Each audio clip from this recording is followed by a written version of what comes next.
Welcome students, मैं अरशाद अहमद और आज के इस वीडियो में हम क्लास 11 की फिजिक्स का unit number 3 laws of motion continue कर रहे हैं और आज का हमारा टॉपिक है apparent weight of person in a lift और एलिवेटर। तो सबसे पहले हम देखेंगे कि जो है इंसान का वेट जो है लिफ्ट में कितना होगा। हमारे पास फॉर एग्जाम्पल हम ये लिफ्ट लेते हैं और इसके ऊपर जो है यहां पर हमने वेइंग मशीन रखी है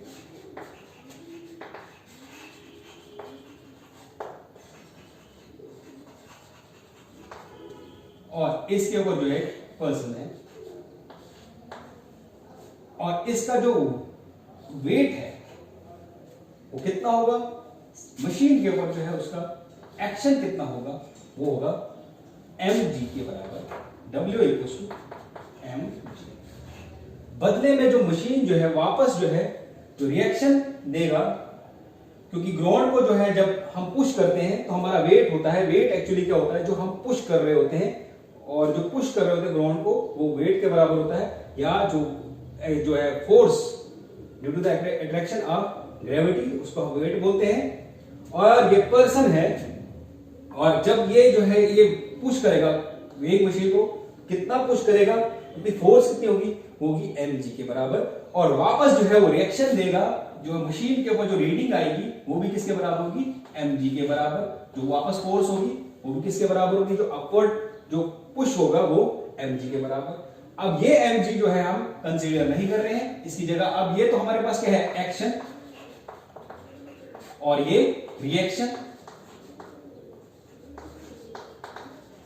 और इसको हम कंसीडर कर रहे हैं आर रिएक्शन, इसी को हम बोलेंगे अपेरेंट वेट भी। अब ये तो स्टेशनरी है तो ये है, मगर हमने यहां पर क्या कंसीडर करना है, हमने कंसीडर करना है कि जो वेइंग मशीन है वो क्या कर रही है, वो जो है वो मोशन में कंसीडर करना है कि उस वक्त जो है ऑब्जेक्ट का वेट कितना होगा वो देखना है। तो हम क्या करेंगे, सबसे पहले हम देखेंगे कि हम सपोज करेंगे कि एक इंसान का जो मास है वो कितना है, वो है m, और कहां पर है, वेइंग जो है वेइंग मशीन में। तो सपोज करते हैं हमारे पास, suppose a person with mass m standing on the weighing machine in a lift inside a lift।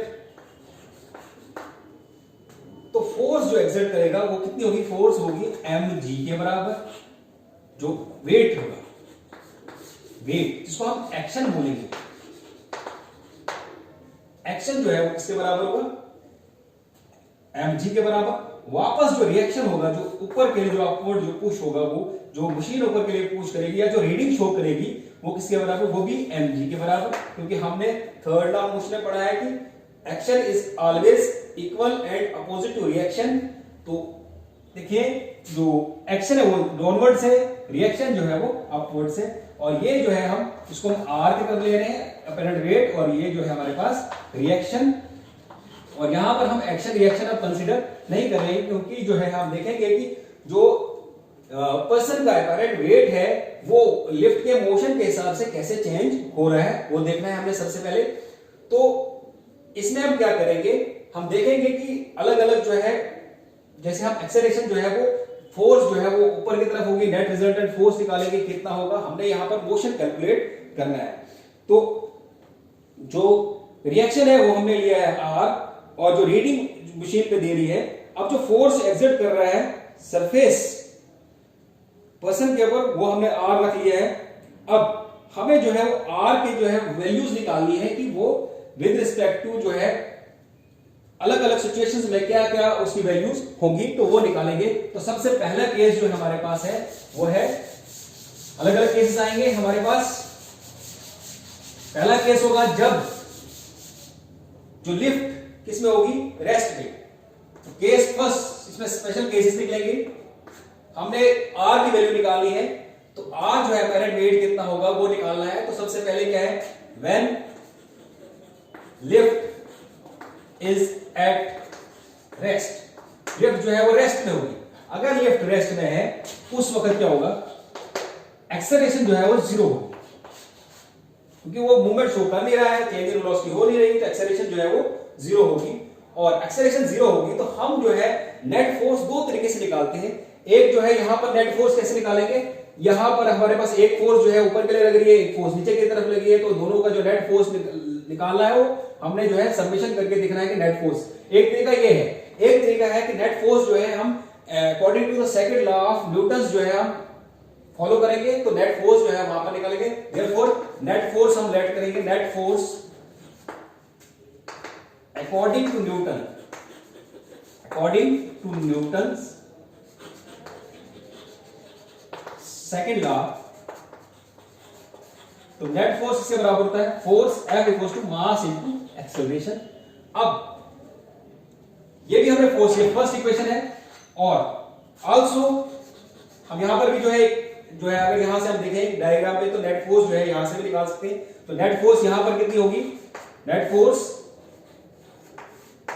R plus minus mg, क्योंकि डायरेक्शन अलग है तो किसके बराबर होनी है, यहां पर भी ये बराबर है, यहां पर F की वैल्यू डालेंगे और इनकी वैल्यू की R plus minus mg ma, ये आया हमारे पास एक्सप्रेशन। अब हम यहां पर एक्सेलरेशन तो हमारे पास क्या है, एक्सेलरेशन जो है हमारे पास जीरो है, तो एक्सेलरेशन जीरो है, here a equals to zero, acceleration हमारे पास जीरो है, तो फिर क्या होगा, r minus mg equals to zero, r equals to mg। तो यहां पर जो है जो अपैरेंट वेट है वो एक्चुअल वेट के बराबर है, यहां पर कोई चेंजिंग नहीं आई। तो अपैरेंट वेट जो है हम कह सकते हैं कि अपैरेंट वेट जो है, apparent weight of a person is equal to the actual weight of a person. ये था केस फर्स्ट। अब आते हैं केस सेकंड की तरफ। केस सेकंड जो है, अब ऑब्जेक्ट जो है वो यूनिफॉर्म मोशन में जो है वो अपवर्ड्स या डाउनवर्ड्स की तरफ जो है वो मूवमेंट शो करेगी।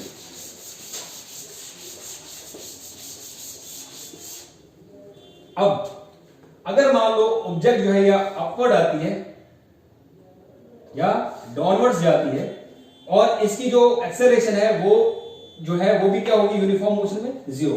अब यूनिफॉर्मली जो है वो लिफ्ट मूव्स अपवर्ड और डाउनवर्ड्स। इस केस में क्या होगा, केस सेकंड में क्या होगा, जब लिफ्ट जो है वो यूनिफॉर्मली अपवर्ड या डाउनवर्ड्स जो है वो जा रही है, तो उस वक्त एक्सेलरेशन हमारे पास कितनी होगी, एक्सेलरेशन जीरो है, क्योंकि यूनिफॉर्म मोशन में जो है वो वेलोसिटी चेंज होती ही नहीं है, वेलोसिटी जो है कांस्टेंट रहती है, तो कांस्टेंट वेलोसिटी जब रहेगी तो एक्सेलरेशन जो है वो जीरो होगा, डेटा जो है चेंज इन वेलोसिटी जो है वो जीरो होगा। और इसकी वजह से देयरफॉर फिर यहां पर जो है हम नेट फोर्स लगाएंगे, अगर सेकंड लॉ लगाते हैं, नेट फोर्स किसके बराबर होगा, मास इनटू एक्सेलरेशन ma, और F इक्वल्स टू हमारे पास आएगा m0, तो F इक्वल्स टू जीरो। यहां पर नेट फोर्स जो है वो जीरो आई, और अगर हम इस तरीके से नेट फोर्स निकालेंगे, that is R plus minus mg, ये अपवर्ड के लिए है, अगर हम अपवर्ड्स के लिए रखेंगे, अपवर्ड्स के लिए अगर रखेंगे तो किसके बराबर आएगा, R plus minus mg equals to zero, तो R इक्वल्स टू किसके बराबर है, mg के बराबर। इसका मतलब है कि जो अपवर्ड डायरेक्शन में भी क्या है, जो अगर लिफ्ट जो है अपवर्ड डायरेक्शन में यूनिफॉर्मली जो है मूव करती है, तो उस वक्त भी जो है वो हमारा जो अपैरेंट वेट है वो किसके बराबर आएगा, अपैरेंट वेट जो है वो एक्चुअल वेट के बराबर आएगा। अगर लिफ्ट जो है वो डाउनवर्ड्स जाती है, डाउनवर्ड डायरेक्शन में जाती है, उस वक्त भी जो है वो जो अपैरेंट वेट होगा वो भी किसके बराबर होगा, वो जो है उसका मैग्नीट्यूड जो है वो किसके बराबर होगा, एक्चुअल वेट के बराबर। डाउनवर्ड्स डायरेक्शन में भी सेम जो है एक्सप्रेशन आएगा। उसके बाद हमारा तीसरा केस है, हम तीसरा केस अगर देखें,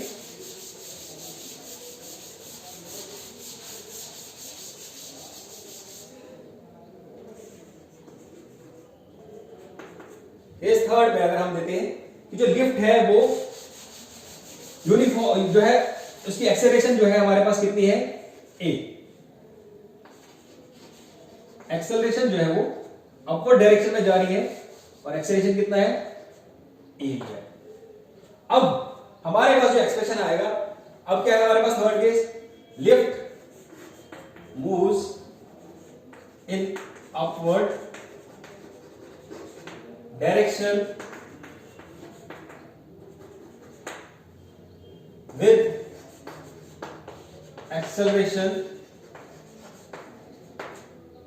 a, acceleration a है, therefore फोर्स किसके बराबर आएगा according to second law of Newton, force जो है F जो है वो किसके बराबर आएगा मास इनटू एक्सेलरेशन।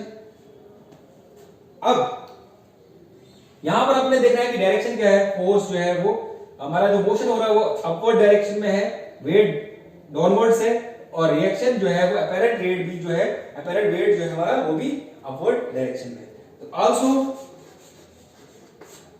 हम इसको यहां पर R1 ले सकते हैं सेकंड केस के लिए, केस सेकंड और थर्ड के लिए हम यहां पर R1 रख सकते हैं, थर्ड में हम R1 ले लेंगे। सेकंड में तो सेम है, फर्स्ट और सेकंड जो है वो सेम केसेस हैं, इसलिए वहां पर R ही रखा है, और अगले नेक्स्ट थर्ड केस के लिए हमने इसको R1 रख लिया। अब यहां पर जो हमारे पास R1 होगा अपैरेंट वेट, क्योंकि वो किसके बराबर होगा माइनस mg के बराबर, और ये फर्दर किसके बराबर होना चाहिए, क्योंकि ये भी फोर्स है तो ये ma के बराबर। जब इसको उस साइड ट्रांसपोज करेंगे तो R1 किसके बराबर होगा mg plus ma, R1 equals to m common लेंगे तो क्या आएगा g प्लस a, और ये जो एक्सेलरेशन यहां पर आ रही है, ये सम ऑफ एक्सेलरेशन जो है यहां पर ये जो है इसको बोलेंगे हम इफेक्टिव एक्सेलरेशन, इफेक्टिव एक्सेलरेशन।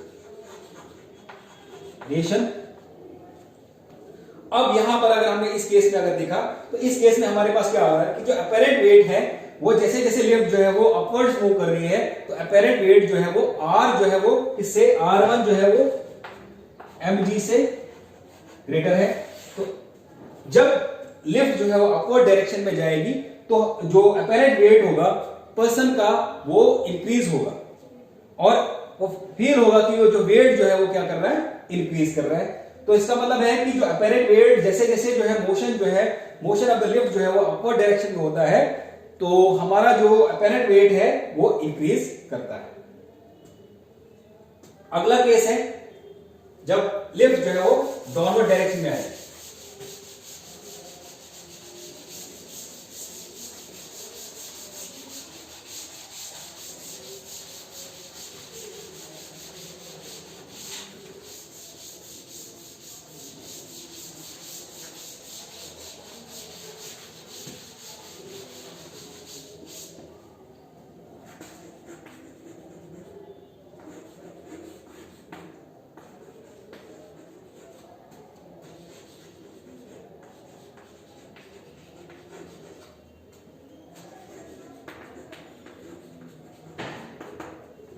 अब लिफ्ट जो है इस तरफ आ रही है और इसकी एक्सेलरेशन हमने कितनी रखी a, एक्सेलरेशन कितनी है, सपोज करो कि एक्सेलरेशन जो हमारे पास कितनी है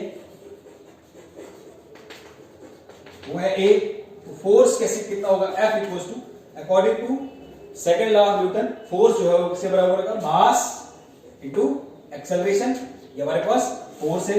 और दूसरे तरीके से जो फोर्स हम निकाल सकते हैं नेट फोर्स आल्सो, तो नेट फोर्स किसके बराबर आएगा नेट फोर्स।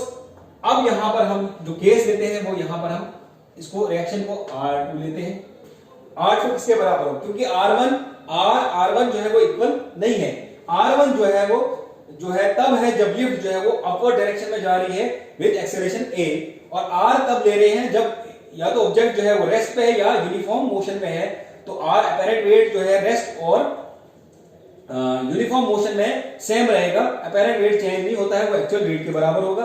बट जब लिफ्ट जो है अपवर्ड डायरेक्शन में जाएगी तो विद एक्सेलरेशन a उस वक्त जो है वो रिएक्शन जो है हमारे पास जो अपैरेंट वेट है वो इंक्रीज हो जाएगा, और जब लिफ्ट जो है वो डाउनवर्ड डायरेक्शन में आएगी तो उस वक्त जो अपैरेंट वेट है वो किसके बराबर होगा तो यहां पर अगर हम देखते हैं यहां इस तरीके से, और यहां पर क्या होगा M G plus minus R, क्योंकि इस वक्त एक्सेलरेशन डाउनवर्ड्स है तो हम उसी डायरेक्शन को कंसीडर करेंगे, क्योंकि सेम डायरेक्शन में है तो ये पॉजिटिव, ये अपोजिट डायरेक्शन में है, आर नेगेटिव इक्वल्स टू, आगे देखेंगे तो किसके बराबर होगा, ये एफ के बराबर होना चाहिए, और जब वैल्यू डालेंगे तो M G minus R equals to M A. अब आर को साइड करेंगे तो M G minus M A equals to R two. अब आर यहां पर क्या हो रहा है, अगर हम यहां पर देखेंगे आर टू इक्वल्स टू वो M G minus M A, M common ले लेंगे तो कितना आएगा, आर टू हमारे पास कितना आएगा एम जी माइनस ए, ये हमारे पास जो है वो अपरेंट वेट आ रहा है। अब यहां पर हमारे पास जो R2 है, R2 जो है वो किसके बराबर है, लेस देन mg। इसका मतलब है कि जैसे जैसे लिफ्ट जो है वो डाउनवर्ड डायरेक्शन में जो है वो एक्सेलरेट करेगी, वैसे वैसे जो है अपरेंट वेट जो है वो क्या होगा, वो डिक्रीज होगा।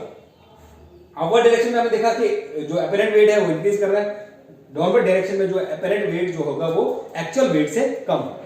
यहां पर हमने देख लिया है। और उसके बाद अगर हम अगला केस देखते हैं, अगले केस की स्टडी करते हैं, तो अगला केस क्या है कि अगर ऑब्जेक्ट जो है वो फ्री फॉल जो है शो करती है, फ्री फॉल के केस में जो है वो क्या होगा वो देखेंगे। अब हमारी एक्सेलरेशन जो है वो किसके बराबर होती है, एक्सेलरेशन हम यहां जी के बराबर लेते हैं। फ्री फॉल में जो एक्सेलरेशन होती है वो किसके बराबर होती है, जी के बराबर, वो देखेंगे।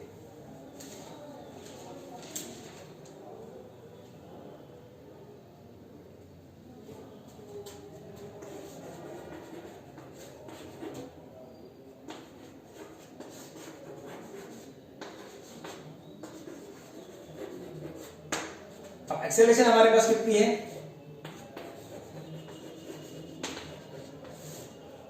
वो है a इक्वल्स टू जी के बराबर। और हमने अब ये डाउनवर्ड डायरेक्शन में आई तो अभी हमने एक्सप्रेशन निकाला कि जो डाउनवर्ड डायरेक्शन में जो अपेरेंट फोर्स का मैग्नीट्यूड है तो वो किसके बराबर होता है, जो एक्सप्रेशन होता है r apparent weight r2 equals to m g minus a। अगर हम a इक्वल्स टू जी की वैल्यू डालेंगे तो क्या होगा, अपेरेंट वेट जो है वो किसके बराबर होगा, एम जी माइनस जी, R2 जो है वो किसके बराबर, 0 हो जाएगा। इसको हम बोलते हैं वेट लेसनेस। जब कोई भी जो है ऑब्जेक्ट जो है या लिफ्ट में जो है ऑब्जेक्ट, इसकी एक्सेलरेशन जो है वो किसके बराबर, एक्सेलरेशन ड्यू टू ग्रेविटी की वैल्यू जी जो है 9.8 मीटर पर सेकेंड हो जाएगी, पर सेकेंड स्क्वायर जो है हो जाएगी, उस वक्त जो है जो पर्सन का वेट होगा, अपेरेंट वेट जो है वो 0 हो जाएगा। इसी तरीके से अगर मान लो कि अगर हमारे पास एक ऐसा केस आता है कि जो एक्सेलरेशन जो है वो ग्रेटर है, ए जो है वो ग्रेटर है, ए हमारे पास ग्रेटर देन जी है, उस वक्त क्या होगा, हमारी एक्सेलरेशन जो है वो नेगेटिव आ जाएगी। एक्सेलरेशन नेगेटिव आने की वजह से जो अपेरेंट वेट होगा, इसी वक्त अपेरेंट वेट जो है वो नेगेटिव में आएगा, और अपेरेंट वेट नेगेटिव में आने की वजह से जो ऑब्जेक्ट है या पर्सन है वो लिफ्ट के फ्लोर पे नहीं रहेगा, वो राइज करेगा और उसके जो है रूफ है, लिफ्ट के रूफ के साथ टच कर देगा, क्योंकि जो है वो वेट जो है उसका नेगेटिव में चला जाएगा। अगर ए जो है यहां पर 0 हो जाता है, अगर ए 0 हो जाए, ए अगर जो है वो ग्रेटर देन जी हो जाता है, तो ए अगर ग्रेटर देन जी होता है तो ए एक्सेलरेशन जो है हमारे पास क्या आएगी, नेगेटिव में। अगर एक्सेलरेशन नेगेटिव में आएगी तो उसके बाद जो है हमारा अपेरेंट वेट होगा पर्सन का, वो भी किस में आ जाएगा, वो भी नेगेटिव में आएगा। तो नेगेटिव में आने की वजह से क्या होगा कि जो बॉडी है या पर्सन है, पर्सन जो है वो ग्राउंड पे जो है, ग्राउंड से क्या करेगा, ग्राउंड फ्लोर से लिफ्ट के राइज कर जाएगा,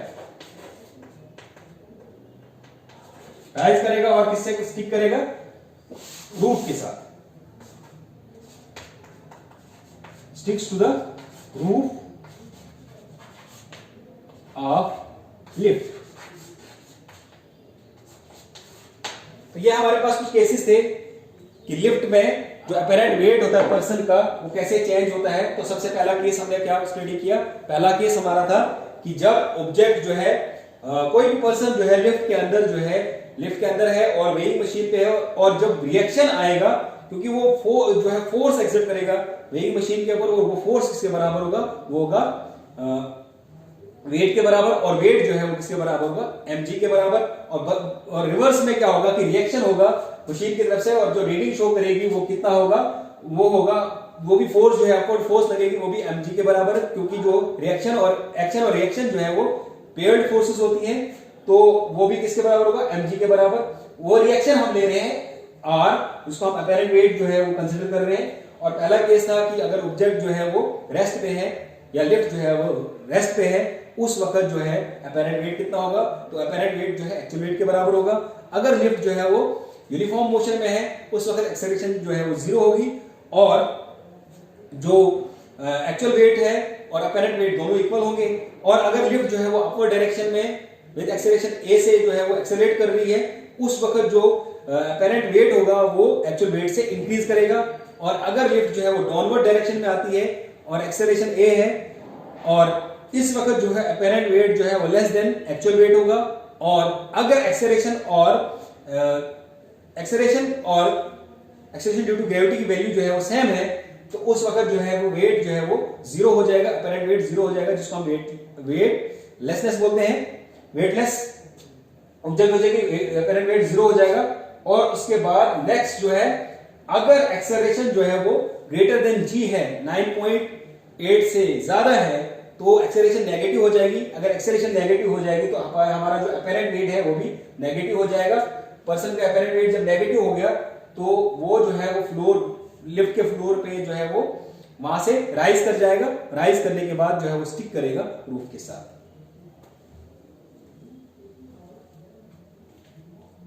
अब हमारा अगला टॉपिक है principal of conservation of linear momentum.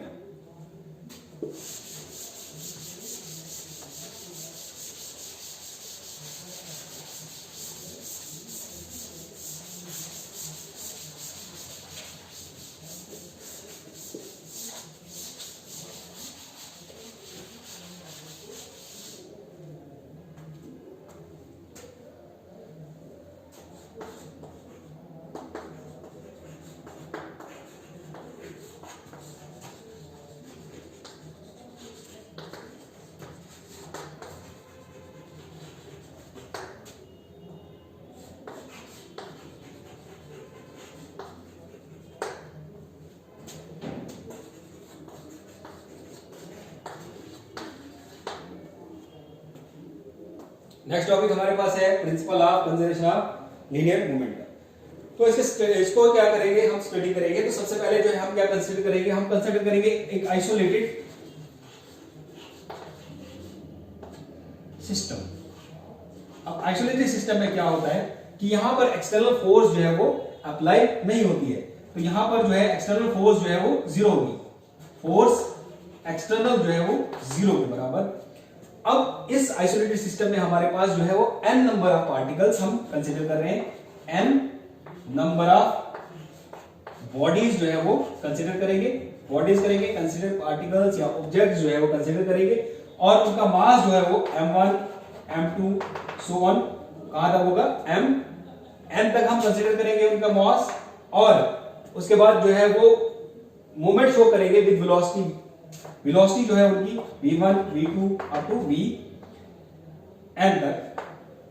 अब जो इनका टोटल लीनियर मोमेंटम होगा वो किसके बराबर होगा, वो वेक्टर सम ऑफ जो है मोमेंटम ऑफ जो है बॉडीज इन द सिस्टम के बराबर। तो जो टोटल लीनियर मोमेंटम हम लेंगे इनका वो होगा m1 v1 plus m2 v2 plus mn vn के बराबर। तो सबसे पहले हम क्या कंसीडर कर रहे हैं, हम एक आइसोलेटेड सिस्टम जो है वो कंसीडर कर रहे हैं, जिसमें आइसोलेटेड सिस्टम वो सिस्टम होता है जिसमें एक्सटर्नल फोर्स जो है वो 0 होती है। और इस जो है आइसोलेटेड सिस्टम में हम n नंबर ऑफ पार्टिकल्स ले रहे हैं, और हर एक का मास जो है वो अलग अलग है। यहाँ n नंबर ऑफ बॉडीज ले रहे हैं, हर एक का पास जो है मास जो है अलग अलग है, और जो वेलोसिटीज हैं वो भी अलग अलग है। क्योंकि हमें पता है कि मोमेंटम जो है वो किसके बराबर होता है, मोमेंटम जो है वो किसके बराबर है, मास इनटू वेलोसिटी। तो अब हम हर एक का मोमेंटम निकालेंगे और वो टोटल जो सिस्टम का जो मोमेंटम होगा वो किसके बराबर होगा, वो हर एक जो ऑब्जेक्ट है या हर एक जो बॉडी है उसके जो मोमेंटम होगा उसका जो है पूरा सम करेंगे और वो टोटल मोमेंटम के बराबर होगा। तो हमारे पास जो है स्टेटमेंट क्या है, इसकी स्टेटमेंट जो है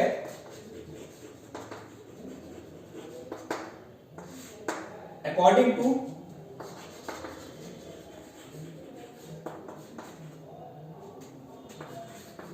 principal of conservation of momentum,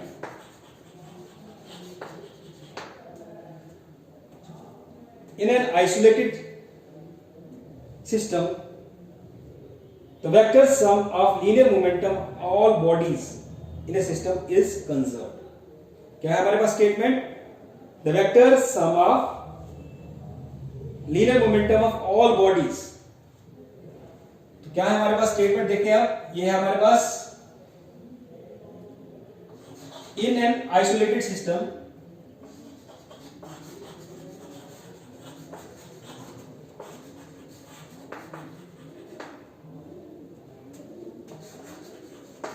total linear momentum is the vector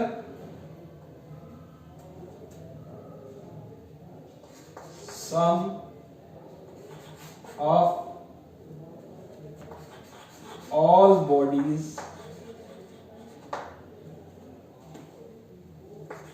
in the system। इसके बराबर है टोटल मोमेंटम जो है, हमने वहां पर एक्सप्रेशन में लिखा है P equals to m1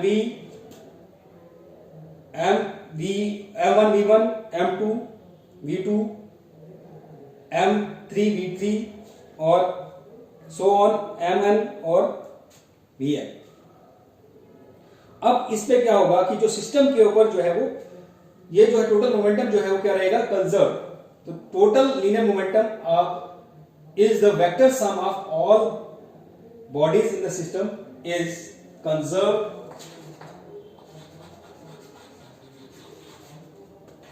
and is not affected by their mutual action and reaction of the bodies in the system। अब जो टोटल जो लीनियर मोमेंटम है वो जो है वो क्या है, वो कंजर्व्ड है और वो रिएक्शन और एक्शन और रिएक्शन के ऊपर जो है वो डिपेंड नहीं करता है। जितने भी बॉडीज जो है वो सिस्टम में है उनके एक्शन और रिएक्शन के ऊपर वो डिपेंड नहीं करेगा। अब इसका जो हम निकालेंगे जो मैथमेटिकल एक्सप्रेशन है वो क्या है, वो निकालते हैं, तो डिराइव करते हैं।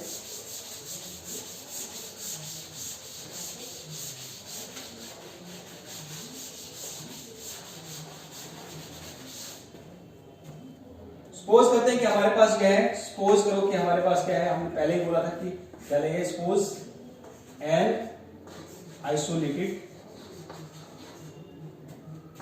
System having n number of bodies with masses m1 m2 so on mn and the velocities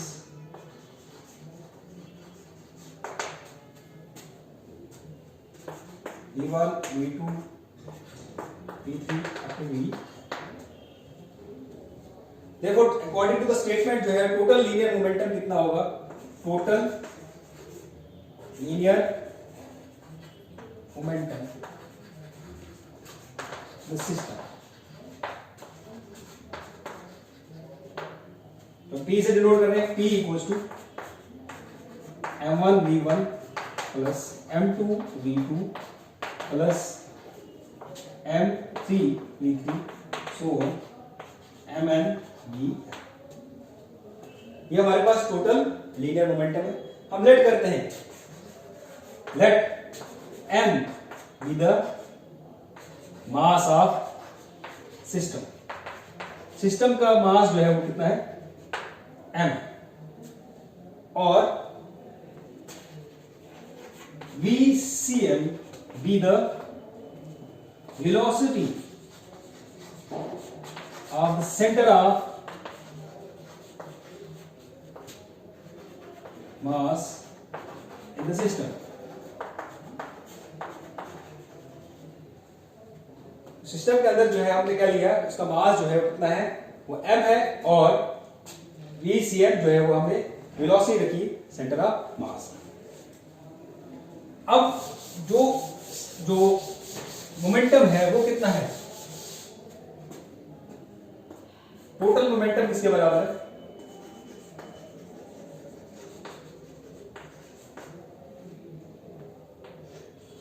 system किसके बराबर आएगा हमारे पास, MVCM। तो ये मोमेंटम है, अगर हम निकालेंगे rate of change of momentum तो कितना आएगा, ये हमारे पास आया MVCM, और इसको डिवाइड करेंगे both side, divide both side by dt, इसके बराबर आएगा हमारे पास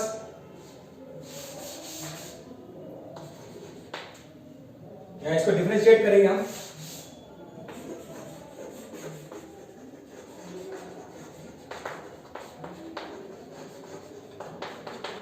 डिफरेंशिएट करने के बाद हमारे पास क्या आएगा, dp और dt equals to MVCM divide by. जो ये वाली वैल्यू जो है हमारे पास किसके बराबर आ रही है, वो acceleration of centre of mass है, dVCM अपॉन dt जो है वो किसके बराबर आएगा, acceleration of centre of mass के बराबर। तो जब यहां पर हम वैल्यू सब्स्टिट्यूट करेंगे, इसके बराबर आ गई MACM, और आगे जो है उसके बराबर आएगा फोर्स के बराबर। अब जो rate of change of momentum किसके बराबर है, फोर्स के बराबर। तो अकॉर्डिंग टू स्टेटमेंट हमारे पास क्या है कि जो आइसोलेटेड सिस्टम में क्या होगा कि एक्सटर्नल फोर्स जो है वो जीरो होगी। एक्सटर्नल फोर्स जब हमारे पास क्या होगी, जीरो, फोर्स एक्सटर्नल, क्योंकि आइसोलेटेड सिस्टम है तो फोर्स एक्सटर्नल कितनी होगी, जीरो। तो rate of change of momentum हमारे पास किसके बराबर आएगा, वो जीरो के बराबर। अब जब इसको इंटीग्रेट करेंगे तो हमारे पास जो मोमेंटम है वो कांस्टेंट आएगा, मोमेंटम जो है वो कांस्टेंट आएगा। तो हमारे पास जो है स्टेटमेंट थी कि जो कोई भी आइसोलेटेड सिस्टम जो है उसके अंदर जो मोमेंटम है, जो लीनियर मोमेंटम है वो कंजर्व रहता है, और ये हर एक जो है चाहे वो माइक्रो लेवल है या मैक्रो लेवल पे ऑब्जेक्ट्स हैं, तो ये सब के लिए जो है ये यूनिवर्सली जो है ये लॉ जो है वो एप्लीकेबल है, और ये यूनिवर्सली जो है वो ट्रू है, चाहे वो माइक्रो लेवल पे है या मैक्रो लेवल पे ऑब्जेक्ट्स